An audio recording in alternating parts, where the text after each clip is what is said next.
آپ حتیٰ کہ وضو کرتے ہیں، وضو میں ہاتھ دھوتے ہیں، وضو میں ہاتھ دھوتے ہیں، جب ہاتھ دھوتے ہیں تو اس کے اندر ایک تصور ہے کہ میں گناہوں کی آلودگیوں سے ہاتھ دھو رہا ہوں، مولا تیری عبادت کی تیاری کر رہا ہوں، گناہوں کی آلودگیوں سے ہاتھ دھوتا ہوں۔ کولی کیوں رکھی گئی؟ آپ صاف ستھرے ہیں، تھوڑی دیر پہلے نہائے تھے، غسل کیا تھا، برش کیا تھا، منہ سے خوشبو آ رہی ہے، پھر وضو میں کولی کیوں رکھی گئی؟ 3 بار کولی کریں، کیوں رکھی گئی؟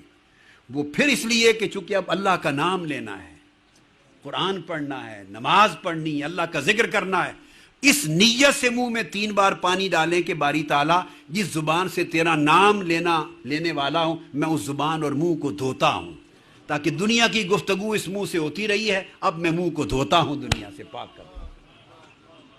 اس تصور نے آپ کی کلی بنا دی، اس تصور نے آپ کی کلی بنا دی۔ اب انٹلیکچولی ذرا تھوڑا سوچئے، نماز پڑھنی ہے، اس میں اب ناک میں پانی ڈال رہے ہیں آپ 3 بار، اس کا کیا تعلق ہے؟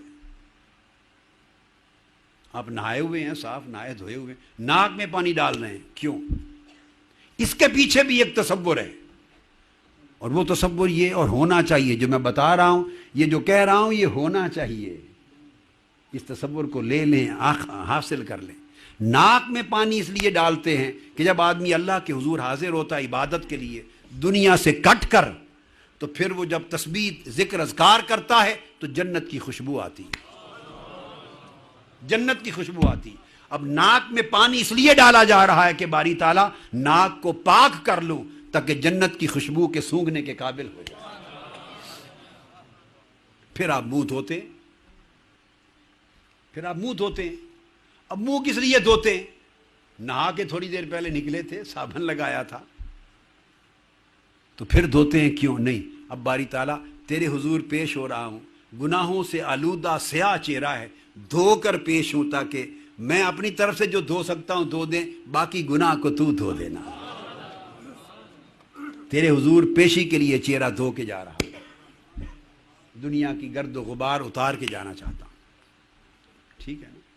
پھر آپ ہاتھ دھوتے ہیں، ہاتھ دھوتے ہیں، ہاتھ اور بازو علامت ہیں طاقت کا۔ جب آپ ہاتھ دھوتے ہیں تو اپنی استعداد ظاہر کرتے ہیں، دھو کر پاک کر کے باری تعالیٰ مجھے توفیق دے کہ میرے یہ بازو ہمیشہ تیری اطاعت کر سکیں، ہاتھوں کو تیار کر رہا ہوں تیری اطاعت اور تیری بندگی اور نیک کاموں کے لیے، نیک کاموں کے لیے۔ اب بات کو سمجھیے، اب سر پہ مسح کرتے ہیں، سر پر وہ وضو کے پانی کے ساتھ تھوڑا سا آپ سر پہ مسح کرتے ہیں، وہ سر پہ جو مسح کرتے ہیں سر کے، تو وہ اشارہ کرتے ہیں باری تعالیٰ یہ اس گناہگار کا سر ہے، گناہوں سے آلودہ آدمی کا سر ہے، اس پر تیرے سائے کو طلب کرتا ہوں، اس پر تیری رحمت اور بخشش کا سایہ ہے۔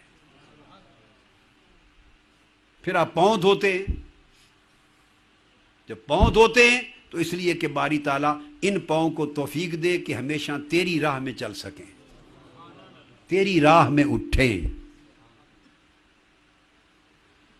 فرق یہ ہے کہ اگر یہ سارے تصورات نہ ہوئے، ان کے بغیر کر لیا تو وضو تو تب بھی ہو گیا، وضو تو تب بھی ہو گیا، مگر وضو کو کمال تب ملتا ہے اور اس کے روحانی اثرات طبیعت پہ تب مترتب ہوتے ہیں چونکہ آقا علیہ السلام نے فرمایا کہ وضو کا ایک ایک قطرہ جو گرتا ہے آپ کے جسم سے اس سے گناہ معاف ہوتے ہیں، اور وضو کا پانی جسم کے جس عضو کو لگتا ہے قیامت کا دن وہاں سے نور نکلے گا اور میں اس نور کے ساتھ اپنی امتی کو پہچان لوں گا۔ یہ وضو کا جو پانی ہے ایک ایک عضو کو نور دے رہا ہے۔ یہ سب تصورات اگر شامل ہو جائیں تو نور انسان، تو وہ جو وضو ہے وہ انسان کے قلب و باطن پہ اثر انداز ہو کر ایک طہارت کی کیفیت دیتا ہے، ایک طہارت کی کیفیت دیتا ہے اور بندے کے قلب و باطن کو مالائے اعلیٰ کے ساتھ جوڑ دیتا ہے۔